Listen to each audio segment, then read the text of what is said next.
Hey everyone, Assalamu alaikum. In front of you, this is Ashish Monakram. I'm an instructor at KOC Shastagonj.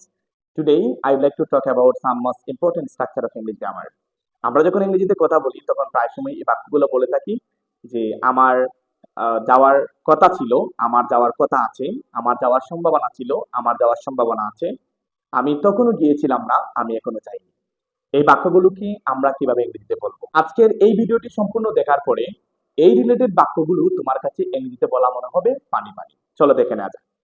আমার সেখানে যাওয়ার কথা অথবা আমার যাওয়ার কথা ছিল। ছিল অর্থে আমরা কি বলি? I was.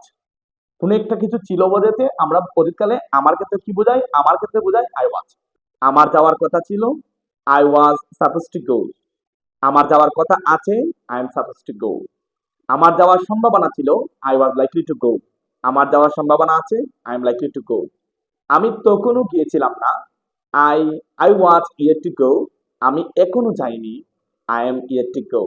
এই বাক্যগুলো তুমি অনর্গল বলার জন্য এখানে তিনটা স্ট্রাকচার অবশ্যই জানা রাখতে হবে। সেটা হলো suppose to be one, likely to be one, yet to be one.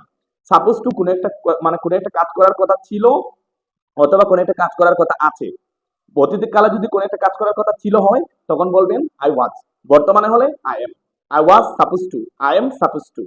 আর যদি কোনো একটা কাজ করার কথা যদি অতীতকালে সম্ভাবনা ছিল তখন বলবেন আই ওয়াজ লাইকলি টু, তারপরে ভার্বের ওয়ান। আর যদি বর্তমানে কোনো একটা কাজ করার সম্ভাবনা যদি আছে মনে করেন তখন বলবেন I am likely to plus be one. যদি অতীতকালে কোনো একটা কাজ মনে করেন আপনি করছিলেন না তখন আপনি বলবেন I was yet to go, I was yet to play. আমি তখনও খেলেছিলাম না, আমি তখনও গিয়েছিলাম না।